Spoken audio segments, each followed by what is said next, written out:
tango ekoki oyoyo tango yango ekoki Papa Stéphane Balamwange oyeye.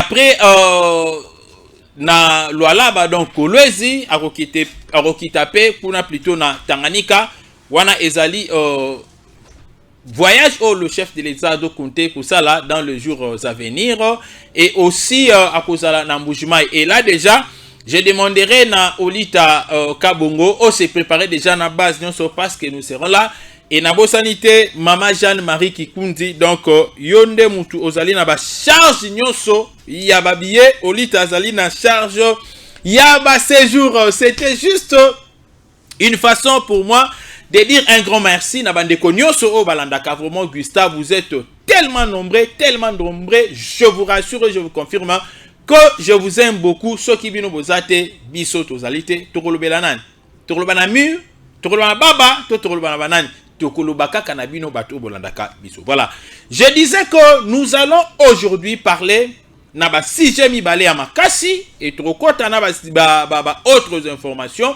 Mais nalingi to analyser le deux grands sujets. Le premier sujet au tozali na yango ezali autour ya dossier ya Salomon Kalonda et le deuxième dossier ngai moko kaka nde nazana ba vérité ndenge na lobaki na bino yale pourquoi Martin Fayulu il s'est retiré, il a dit qu'il ne sera plus candidat. C'est parti. Plus 243 89 457 33 88 plus 243 989 400 plus 243 89 457 33 88 plus 243 97 526 98 85. Voilà, ce sont là les deux numéros au Soki Bobengi Bokozwa Ngai. Tozana dossier Salomon Kalonda. Touti ko ka mikolo elekaki awa o ndeko o Michel o yazalaki employé par un porte-parole ya 123 lokola assistant na ye. Et le monsieur Michel Wana azalaki nani azalaki pe coordonnateur ya mouvement ya Moïse Katumbi. Donc coordonnateur ya le jeune katumbiste oyo bazalaka na Nord Kivu. Et après un moment donné tangu bakangi Salomon Skadela boyokaki réaction d'abord ya matata mponyo et sukaki wana te bakangi Skadela le monsieur ici Michel oyo le 25 mars 2023 il a été nommé par le monsieur Oazali porte-parole ya 123 lokola assistant personnel na ye et le monsieur l'avait loué. Mais par miracle, tout le monde le monsieur Ayekobima pour na koluka kosala défense ya nani, défense ya Salomon Kalonda, le monsieur a voulu avancer de mensonges pour na créer sympathie na communauté internationale, sympathie na MONUSCO pour na koluka kopesa une autre connotation na dossier ya Salomon Kalonda. De là, c'est comme si il n'y a pas eu un fait infractionnel, mais c'était un acharnement politique contre le monsieur Salomon. Et le col à biso petozaka na ba recherche, to continue na ba recherche na biso, nous vous avons tout présenté et justifié pour convaincre bino que le monsieur là était dans le travail, donc Michel était dans le travail il y a 1-23 et le monsieur là ne voulait que sauver Salomon Kalonda et se sauver aussi parce que comme qui suspectait comme étant la personne qui a livré les informations dans service pour que bakanga Salomon Kalonda. Et pendant que bazali kosamba na kosamba ka oyo Salomon azali kosamba, il a eu normalement à citer plusieurs personnes. Mais l'autre salanga il passe ezali kaka batu oyo Salomon a cité te, mais ezali kota la opposition oyo tozali na yango lelo. Ce n'est plus une opposition politique, mais c'est une opposition armée. Donc en d'autres termes, c'est une milice. C'est un groupe de malfaiteurs. c'est un groupe de criminels. Ça peut vous faire très mal aujourd'hui, mais j'aimerais que tu analyses le kola batu, oyo bazali. Donc, des hommes normaux, na lo bango na lingala, le kola batu oyo bazana mutu na bango en place, le kola batu bongo na bango ezali ko sala. Tu réfléchis, tu la qualité de l'opposition dans un pays. L'opposition n'a jamais touché aux armes. Une fois que l'opposition a commis Simba Manduki, pendant côté les pouvoirs en place, ça devient un groupe de rebelles, ça devient une rébellion, ça devient une milice, et d'office ça devient une offense contre les lois de la République. Parce que toute tentative, il y a qu'à renverser le pouvoir établi par la voie démocratique, reconnu par la voie, je dirais, juridique. Là, je parle de la Cour constitutionnelle qui avait reconnu le qualité à Félix Antoine Tshisekedi comme étant le président de la République, toutes ces qualités dans la diversité. Et d'office, ces mouvements-là cessent d'être un mouvement politique, ça devient directement un mouvement militaire, un mouvement de criminels, une milice, ou soit encore, je dirais, un mouvement de terroristes. Bisonabino totangaki l'article 25 de la Constitution. Tango ezali ko betama solo autour ya ba manifestation pacifique ezali ko salama. Balobi que ces manifestations doivent être pacifiques, mais aussi sans armes. Quand on dit sans armes, c'est-à-dire les gens qui organisent cette manifestation ne doivent pas se munir de armes. Nalingi to se faire comprendre malade. Mais aujourd'hui, nous avons compris que la plupart des opposants autour à Bangolelo, ce ne sont pas des opposants qui ont l'esprit de Tiens Tshisekedi Wamulumba. Tshisekedi Wamulumba fut ministre de l'Intérieur, PDG. Il a eu à occuper plusieurs postes, premier ministre dans ce pays. Mais en aucune fois, il a fait l'objet du port d'armes. Ba manifestation nyoso azokende, azokuta na ba militaire na nzela. Il ne portait pas d'armes. Etienne Tshisekedi Wamulumba. Nous avons vu son fils Félix Antoine Tshisekedi être dans ce pays comme opposant. Il ne se munissait pas d'une arme. Nous avons vu certains cadres de l'UDPS après la mort de Etienne Tshisekedi Wamulumba. Ils sont restés, ils ont mené le combat sans armes. Nous avons eu affaire de manifestations où on était, je dirais, tués par les militaires. On pouvait se dire aussi, comme les militaires nous tuent, nous aussi nous allons chercher les armes. Mais chose non faite par l'opposition de l'UDPS. Nous avons vu dans ce pays ici, Etienne Tshisekedi, après avoir remporté les élections, gagné les élections haut la main, il y a 2011, au Kabila Ibaki pouvoir naïe. Il y a eu de militaires au Bayaki pour nous proposer Etienne Tshisekedi Wamulumba. Que Andi Maba aidé, va renverser le pouvoir, il y a Joseph Kabila par la voie des armes, par une guerre, par un coup d'état. Mais Etienne Tshisekedi avait refusé cette offre. Il avait refusé. Pourquoi? Parce qu'il connaissait le vrai sens de l'opposition ou de l'opposant dans un pays. Mais malheureusement, aujourd'hui, nous n'avons pas les vrais opposants, mais nous avons le criminel qui se cache dans cette veste de l'opposition. En réalité, ils ne le sont pas.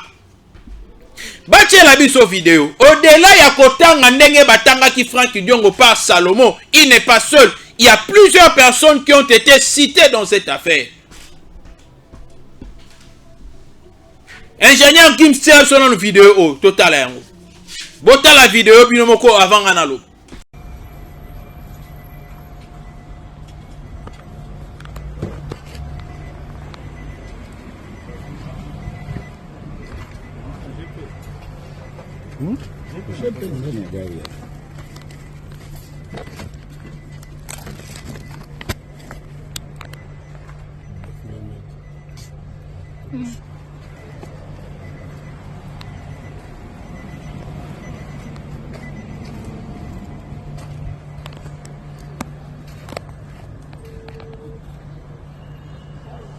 Laisse-moi appeler, bonjour.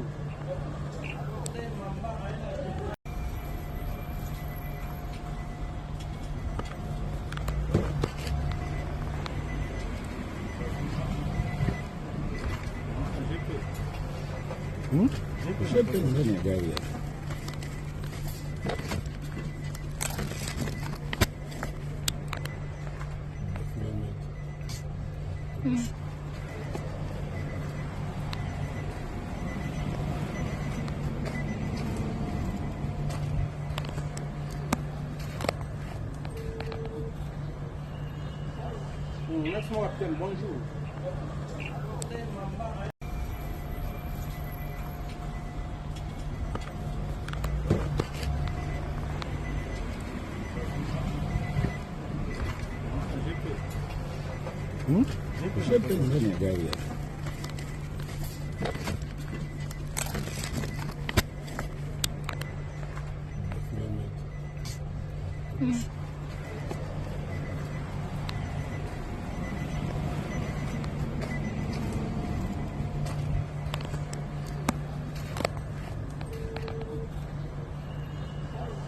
Laisse-moi appeler, bonjour.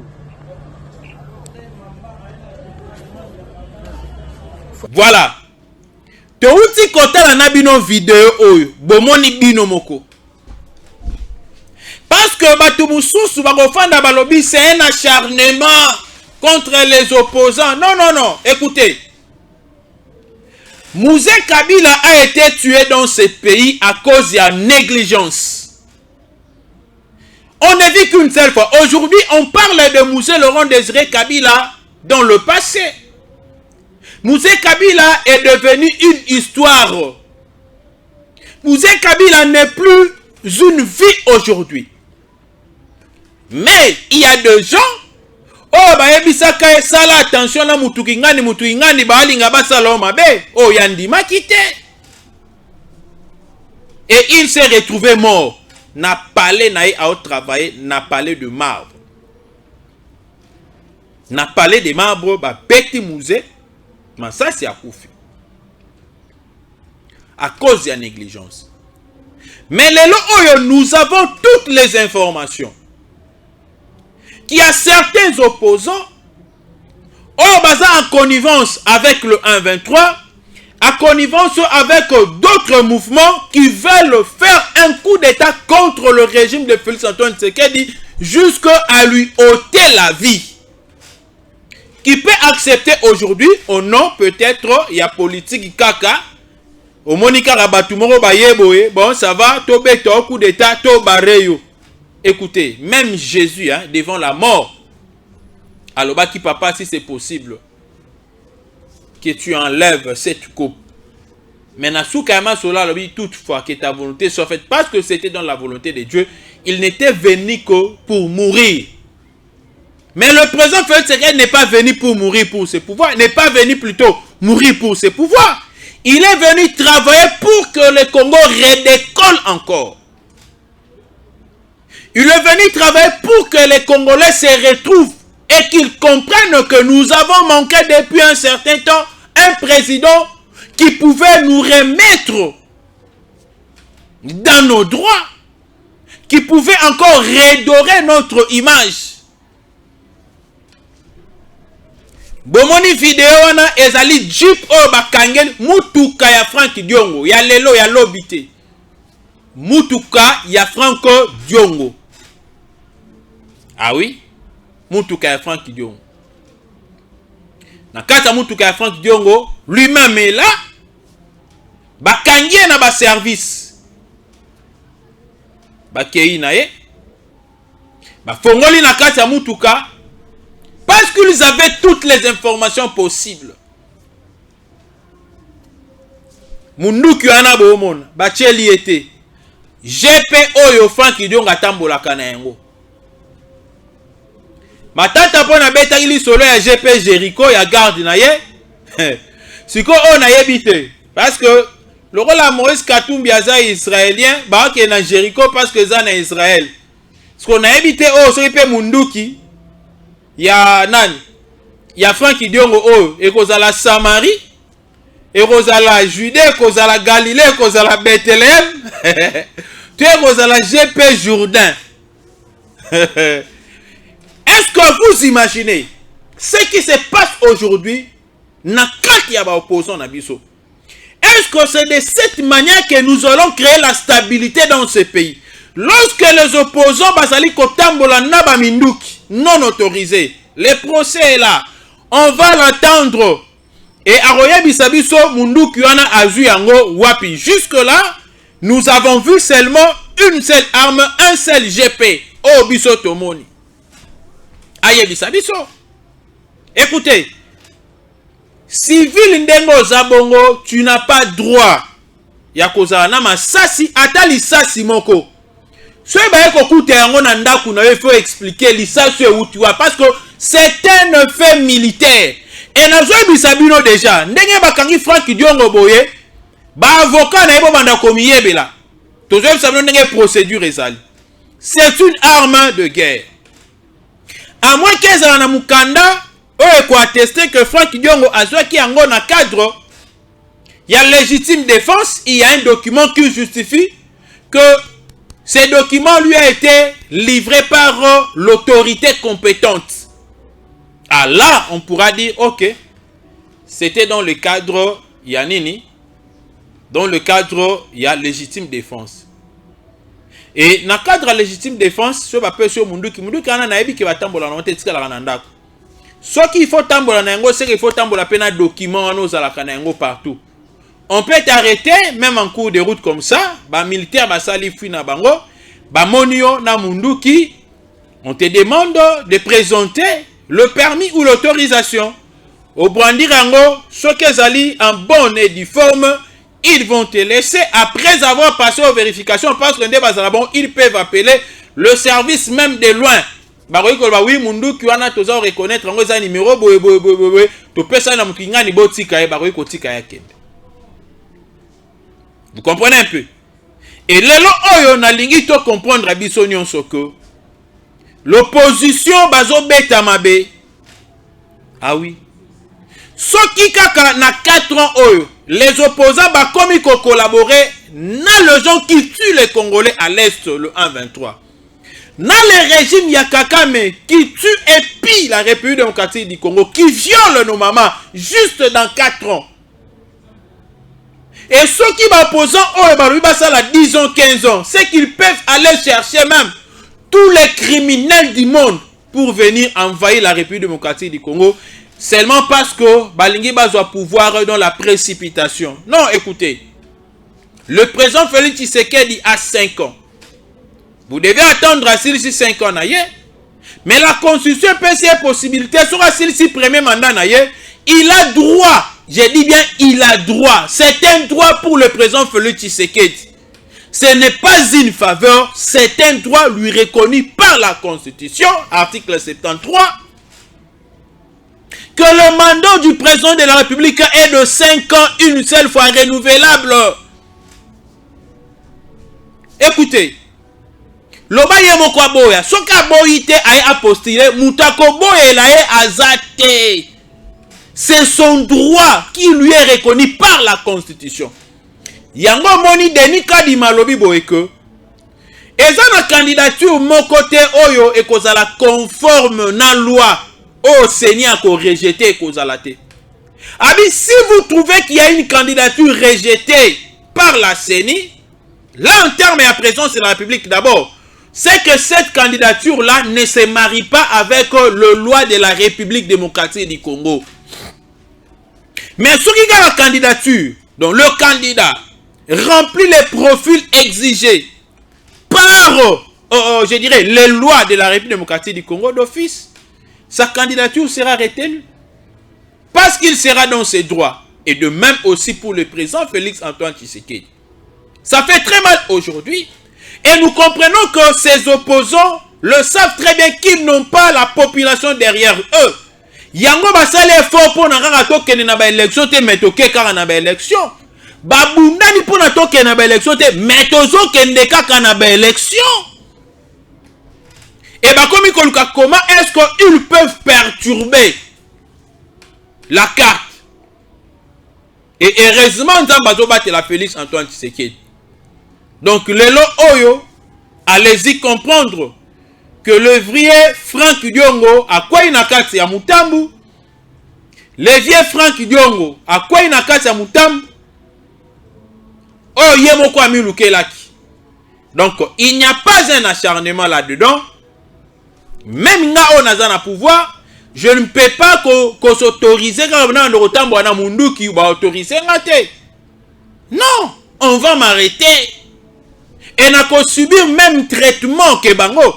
Donc, si arrivait que le vieux Franck Diongo ne présentait pas un document qui témoignerait que cette arme lui a été attribuée par le service compétent, juridiction n'a pas ko samba et cause à la juridiction militaire. Ah, vient à l'époque à Kabila Zala na Makala, Touro vient à Okota Ndolo. Donc, ye, Mwanga Chuchu, Salomon Skadela. Bango tout ba okende. Mais ça bon côté. Ma coûté na mundu qui fa justifier na ba munition, il doit justifier. Et ceux qui l'ont mis perquisition ça linga na linga kutu na minute.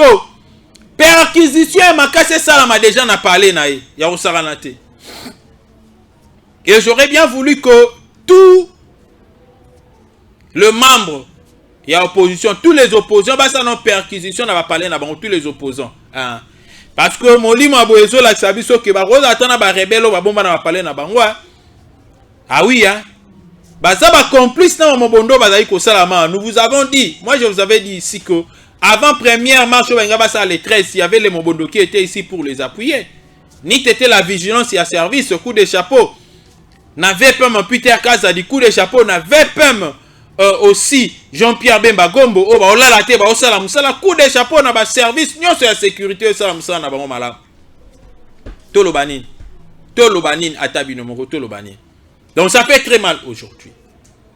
Il y a comment que le vieux Franck Diongo amikwe ici yemoko na kati ya Mutambu, mutatindi azate. Vieux amikwe ici yemoko na kati ya Mutambu. Ah oui, hein. Donc, Mouto atindie azate. Vieux amikwe ici yemoko na kati ya Mutambu. Bobeta lisolo ya acharnement te. Oh, te parce qu'il est opposant.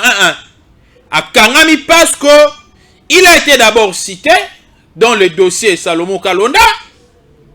Et au-delà de ça, on lui a arrêté aujourd'hui, interpellé aujourd'hui, appréhendé aujourd'hui avec une arme dans sa Jeep. Jeep wana ya ye. Au mon image de babimisi ata immatriculation. Il y a vieux Franck Diongo. Ah oui. Toleki na dossier na biso Yami Balé.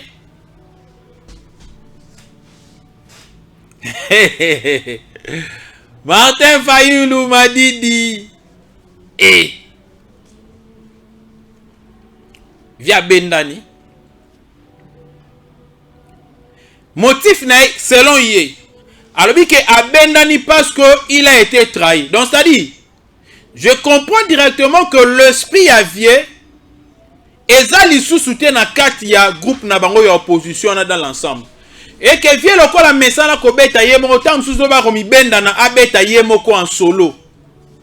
Parce que ça na nature na yé.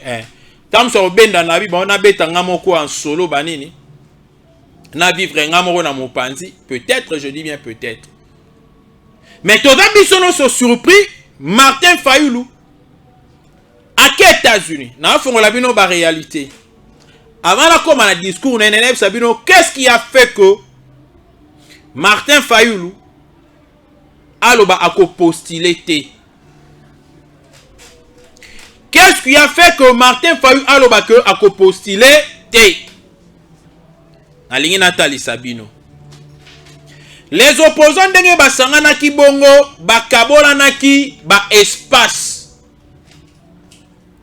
Donc géographiquement na kati ya Congo na biso, il y a deux espaces oyo matata plutôt Martin Fayulu azwa ki aloba ke non nga naza na capacité à mobiliser na ba espace boye et je vais vous donner de voix parce que l'objectif ya bloc na bango ezala ki basa la bloc ba comme une force qui pourra renverser le président Félix Antoine Tshisekedi avant même les élections, va manifester une grande popularité, un soutien efficace à la population pour que ba paré na bango libanda ba pesa bango mbong. Alors, ba pesa ki mutu na mutu espace na ye. Delis Sanga alobaki il est capable de mobiliser l'espace Kassai. Martin Fayulu alobaki il est capable de mobiliser l'espace Congo et Léopoldville, c'est-à-dire Congo central, Bandundu, Kinshasa. Nde Martin Fayulu alobaki a joué. Et alobaki peut qu'il est capable de mobiliser même à l'Équateur parce que selon lui, il aurait obtenu beaucoup de voix à l'époque où il y a élection en 2018, selon lui. Et matata ponyo bazwa qui est pona azwa Maniema na une partie à province orientale azala capable à mobiliser. Moïse Katumbi devrait mobiliser l'espace wana ya est, le Katanga, Nord Kivu Sud, Kivu Sud. Selon lui, il s'est dit être capable à kosala yango. Alors, le kola siko babanda qui match miroir na bango ezalaki Kinshasa. Je m'aimerais vous amener à comprendre les choses qui ont poussé Martin Fayulu à jeter l'éponge. Et ndenge baza bango baswanaki même na niveau ya ba partenaire na bango basi bakati masolo.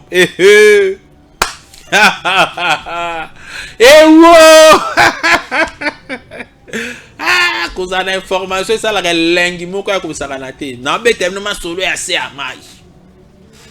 Félicitations à bandeko nyonso balandaka nga Gustave Lutumba o bolingaka nga bopesa nga ba conseil na bandeko musuto ça na ba partage ya information na ba différents pays en tout cas na lela bino makasi na bo sanité pasteur Moïse Mbwebwe bisuko ozali kuna na États-Unis d'Amérique prof Kazadi mukuna na bo sanité peut-être Véronique Ngalula na Maroc bisiko ozali.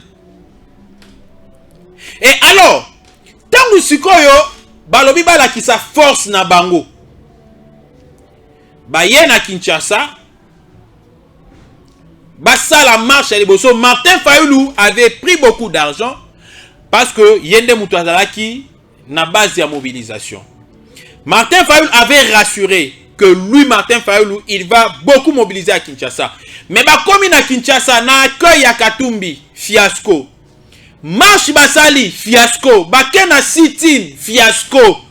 Directement sur le plan international, na partenariat au Bazalaki Nango et quoi ici bango.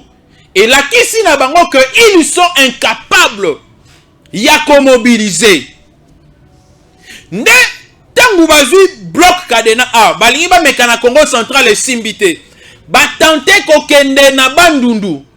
Maloba ya muzitu oya lobaka na Fayulu ke na retirer kombo ya tata nanga et fragiliser Fayulu psychologiquement. Il a envoyé matata ponyo mais bakutani na résistance ya Bukangalonzo paf bazongi bakimi mbala moko mwana na mwana bendana. Katumbi ake na Katanga aleki na Zambia kota la mwana na ye. Martin Fayulu ana Kinshasa ayebisi na ba adepte na ye konde zabwe na ke na États-Unis d'Amérique na ke ko négocier départ ya Félix Antoine Tshisekedi. Na do yebisa bino ba vérité bo fongola matoyi bo kamala. Et quand Martin Fayulu est allé là-bas, vous serez d'accord avec moi que après les élections en 2018, Martin Fayulu avait un carnet d'adresses élevé par rapport à Moïse Katumbi. Mais quand Moïse Katumbi était allé avec le chef de l'État Félix Antoine Tshisekedi na consul, oui, Salamaki, na États-Unis d'Amérique, Moïse Katumbi, devant les partenaires américains qui devraient soutenir l'opposition de l'époque là,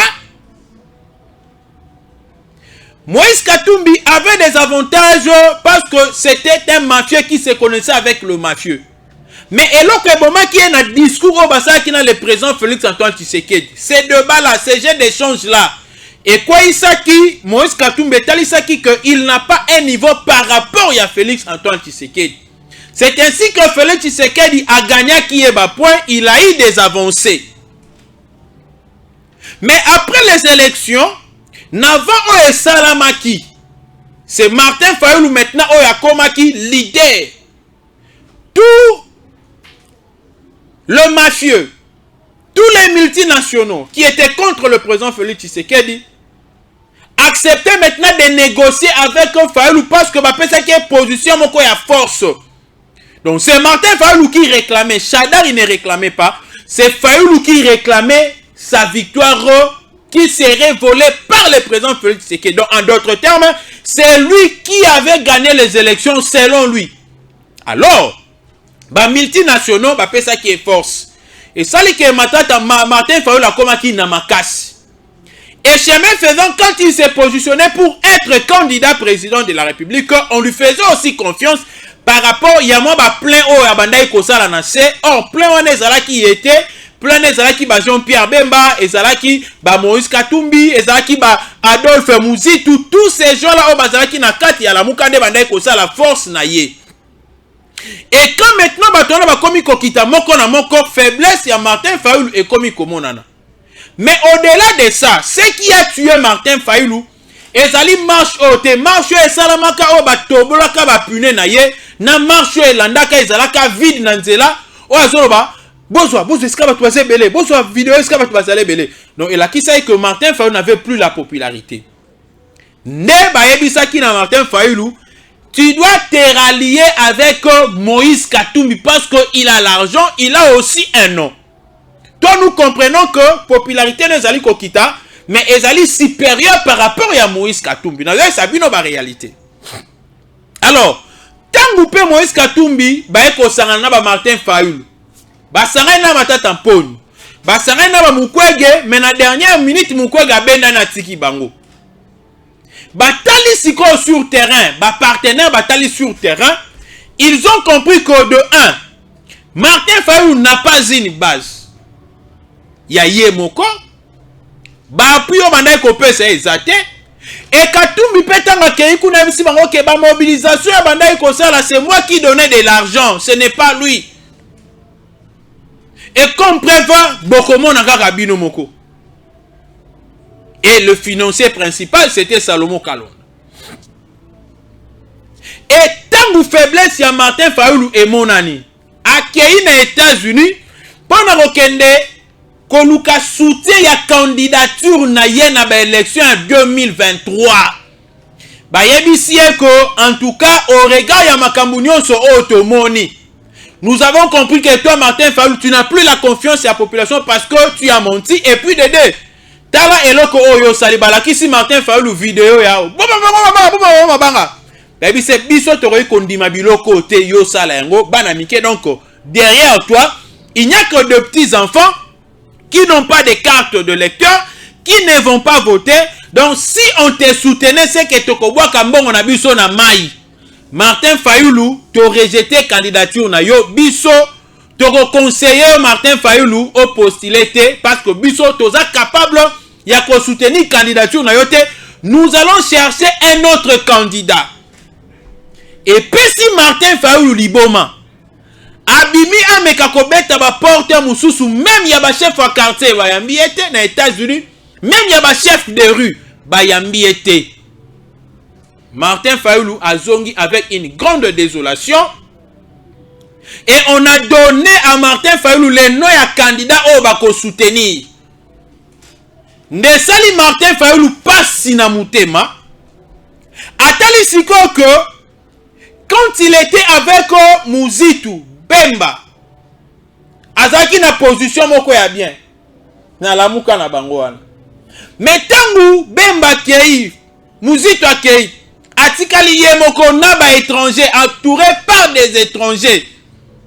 Lokola ye moko pe, Martin Fayulu asimbi mutu aleli. Okozonga maboko pamba, okozonga maboko wololo wololo wololo wololo, nzele koko melayo molai, maboke koko mayo kilo eh. Donc Martin Fayulu azongi maboko pamba, il a regretté et il a lâché selon le message Otozwaki Koute Père Franck Diongo. Le vieux l'a appelé pour lui dire que non, mais Martin Fayulu commettrait une grande erreur. Pourquoi on a postulé à tous les niveaux et même à Tabatouno on a postulé? Pourquoi il a dit ça? Parce que d'abord de 1, Martin Fayulu n'a pas d'argent. Mbongo o Martin Fayulu a sombé la siège na ye ezali mbongo oyo Katumbi a pesa pour les élections. Nda sombé la siège wana. Martin Fayulu n'a pas l'argent. Et Martin Fayulu batounaye ba candidat député na n'ont pas l'argent. Maman Marie $10,000 à Pambaza na ngote. $100,000 au maman Denise Nyake aura pesa kaye. Mais ba welela yango na ba divorce ba welela yango batunyonso. Mère a regrettera ti lelo. Soki na yebaka mbongo na ngai, soki na yebaka et mère lelo azolela ndemo sakana te. Botalaka bino. Botalaka mère ndenge penda zalelaka. Ce qui est vraiment maouta na famille a passe. Si koyo $100,000 ba pesa ki wana. So like no mama ye moko azwa ki yango asala ba faire na ye. Mère ngaza na santo azana ngo lelo te. Ba nyokoli mère. Et fallu siko atali que Katumbi ne va pas me financer.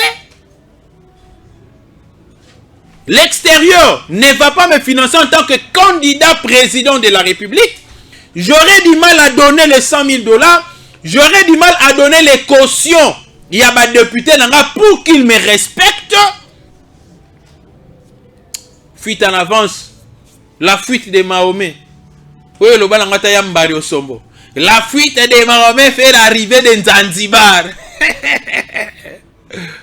Tout la moussia zaza. Ça c'est la première des raisons. Oh, et salut que Martin Fayulu azonga. Il a dit que, à Yébissina Franck Diongo na téléphone que j'ai été piégé. J'ai été trahi. Banani ba trahir yé. Na kati ya bloc au basali ya lelo oyo. Martin Fayulu avait des rapprochements avec Joseph Kabila. Mais le quoi Moïse Katumbi a ça qui retourne au côté à Joseph Kabila. Moyen Joseph Kabila peut ça sous Martin Fayulu Mbongo exaté. Et actuellement, confiance c'est pas Martin Fayulu exaté parce qu'il a dit que Ata Salinda na kena ba élection, il ne va pas gagner.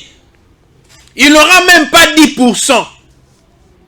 Moi Namaï a yebeli très bien avant. Et je me demande si dans les jours à venir Martin Fayulu a aussi la bloc na mon côté parce que il est lié. Là, c'était la première cause. Et la deuxième des causes, ezali ko Martin Fayulu Ndaza qui n'a position à leadership que les Kabango nyonso. Vous voyez même quand ils étaient tous là, Bemba, Katumbi, Muzitu, Fayulu, la personne qui prenait toujours la suprématie, le devant, c'était Martin Fayulu. Naba intervention nyonso, c'était Martin Fayulu. Ataba bengi puis c'était Martin Fayulu. Naba conférence nyonso, c'était Martin Fayulu qui parlait au nom de la Mouka. Maintenant, aujourd'hui, les porte-parole ya bloc na bango na ndenge basali, Katumbi, Sesanga, Matata Mponyo Fayulu, les porte-parole c'est Matata Mponyo. La preuve en est que Moutou a sala ba intervention, ba déclaration, kotanga ba communiqué, au nom de bango nyonso c'est Matata Mponyo. Ils sont en train de créer maintenant un nouveau leadership où ils allaient écraser Martin Fayulu. Na minute où Martin Fayulu a été, je dirais,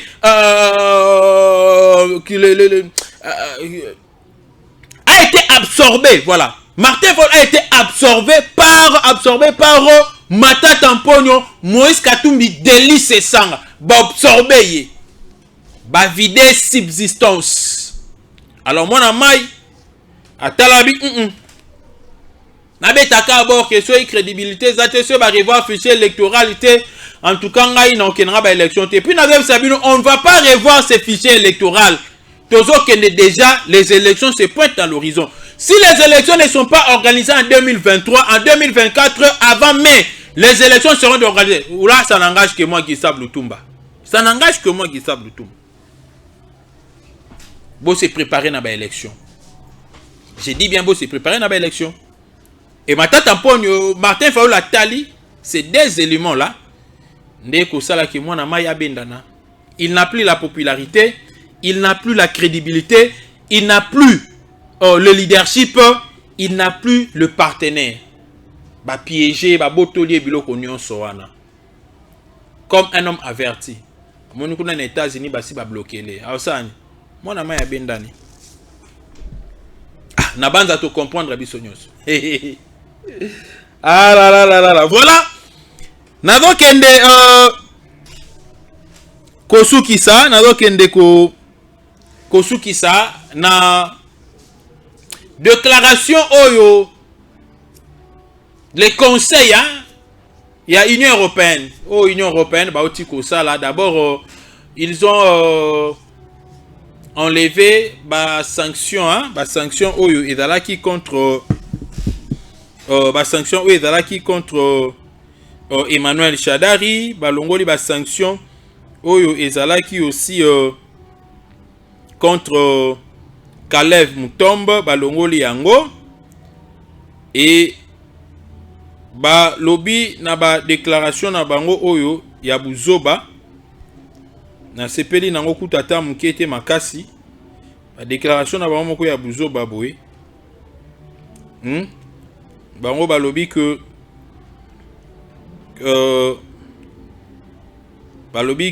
il faut que ba sanctionner, hein, donc ba lobby que ba ko sanctionner juste Batu Nakati à Congo. Conseil de l'Union Européenne. Tala. Vous là.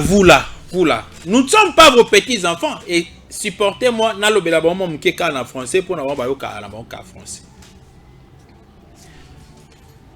Nous sommes fatigués de cette façon de faire les choses de l'Union Européenne. Nous sommes conscients de votre hypocrisie et de la carte que vous voulez jouer pour déstabiliser les institutions de la République démocratique du Congo. Si l'Union européenne était sincère envers les Congolais de la République démocratique du Congo, l'Union européenne devrait commencer par donner des sanctions exemplaires au Rwanda. L'Union européenne devrait commencer par sanctionner publiquement, ouvertement, le 1-23. Pas de déclaration. C'est par là que nous allions savoir que nous sommes aimés par l'Union européenne. Mais jusqu'à ce jour, vous ne nous inspirez pas confiance. Et au-delà de votre déclaration, ici votre communiqué, nous vous connaissons déjà. Ça nous fait ni chaud ni froid, nous qui sommes la population. Ah oui. Commencez d'abord par sanctionner le Rwanda. Donnez-nous les armes pour qu'on sanctionne le Rwanda.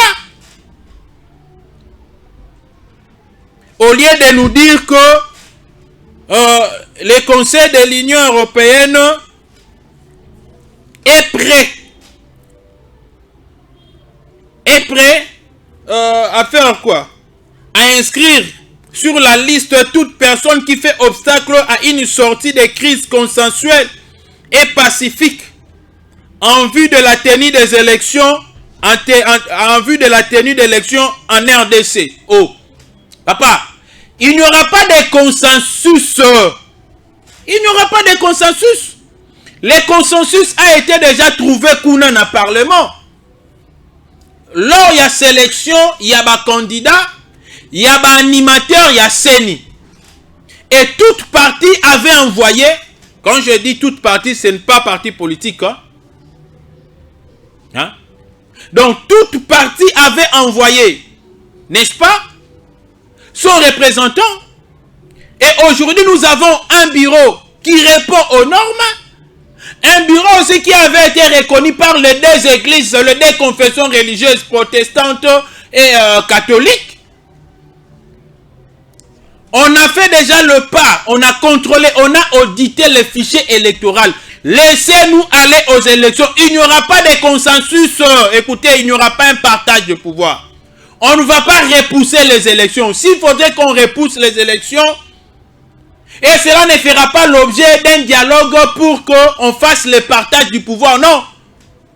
Et ces délais, là je parle en tant qu'analyste, en tant que Congolais. Je me dis, s'il y aura peut-être report, en 2018, il y a eu aussi un report. On n'avait pas tué Kabila, lui d'ailleurs, qui avait déjà dépassé son délai constitutionnel. Mais Tobaki, c'est laquelle sous 2 semaines. Ah oui, Tobaki, c'est laquelle. Soit une semaine, soit 2 semaines. Et ce peut signaler le but que nous avons accéléré dans notamment 2 mois, 3 mois pour qu'on organise les élections. Ma bézab, si c'est la CENI qui demande, ma bézab, Tobo ma CENI. L'hypocrisie de l'Union européenne, chose que nous ne voulons pas. Chose que nous ne voulons pas. On dit quoi encore? Des droits de l'homme ou dans des atteintes graves de ce droit, ainsi que les personnes responsables d'entretenir les conflits armés, l'instabilité et insécurité ou d'inciter à la violence. Ah, Martin Fayulu, Martin Fayulu. Il a insulté, vous les avez vus. Vous n'avez pas commenté jusqu'à ce jour. Nous aimerons vous voir sanctionner Moïse Katumbi qui a insulté les gens à la haine tribale. Nous aimerions vous voir citer les noms de tous ceux qui entretiennent des conflits armés dans l'Est de la République démocratique du Congo. Et sans cela, Bissonabine Rosimbate. Ah oui, parce que on ne peut pas accepter Tofa Nanabino, Bozoya Kanambo Kanabiso, mais Bozami Tema Mabe Bino. Bino. Bafo Batu. Ah oui, Bafo Batu. Nado Chite Awa. Habité ce qui est ingénieur. Et Tsigelinga juste combien de minutes Awa, ingénieur. Nene Basu Tsigelinga combien de minutes Awa. Ça fait très mal aujourd'hui. Très mal. Très mal, très mal. Yakomona comment est-ce que Batu Yalolenge Oyo Union européenne Bazolinga Bako Tsamboka Nabiso Nakati Mbutu Mbutu. Les élections sont là. Nous allons les vivre. Bambote Nabino Belé parce que Nakomi Nasuka. Bambote Nabino Belé. Et Nazali Kosenga juste parce que je vais postuler en tant que député provincial. Nana posé à Bandeko tout balandanga et Bana Changu. Pe Penza Bana Changu Bazana Libanda. Surtout na Mikili à Libanda Bana Changu. Pour ça la bloc Morobo il y a soutien à candidature à Gustave Lutumbe. Au salanga bien fort. Hein? Au salanga Penda bien makasi. Prof Kazadimu Kuna Bozali Kuna. Junior Congolo, le prof, Bozakuna et Osalanga bien makasi. Et Nazali Komona Bandeko Nyonso Bamouva Tumba, Otubo Landarangai, Béatrice Kapinga, Nazomona Bino Nyonso, Maman Jeanne-Marie, hein, Maman Jeanne-Marie qui kundi, Yonde Pena na pesi responsabilité, Oyo, Kozala Malamu, Nelly Congolo na pesio, Annie Congolo plutôt na pesio pe responsabilité, Oyo, na Maman Nelly, en tout cas, Kozala Malamu. Mais je me prépare aussi pour un voyage en solo na Katanga dans les jours qui viennent ici. J'ai besoin aussi Nayo Oli Kalonji préparer déjà terrain pour na séjour. Donc na yaka na godo manangai na ba caméra otoya osala musala kuna. Donc kuna to beta vraiment ba direct. Donc préparer ba séjour. Nombre de jours na osala sala déjà base hein Gustave Lutumba. Ça la base kuna autant na zoya. Donc base wana nyonso bola kisapenda na ba congolais que en tout cas na Katanga kuna ba Katangé bazana bango batu ya ba un tribal te ba ko c'est la ba makambo ezande ba Moïse Katumbi e consort ba lingaka ba manipuler batu moko boy po to ya ka to zonga ka to ya to fanda to zonga na ndenge moko ya malamu ndenge et sengeli. Voilà pour aujourd'hui. Nous aussi là Nabino plus 243 89 457 33 88 plus 243 97 526 98 85. C'était votre humble serviteur qui salve Tumba autrement dit Gisumba et Dynamique. Tokomo na bino susu mkolo ya lobby. Ciao. Tango ekoki oyo tango yango yo ekoki Papa Stéphane Balamwange oyeye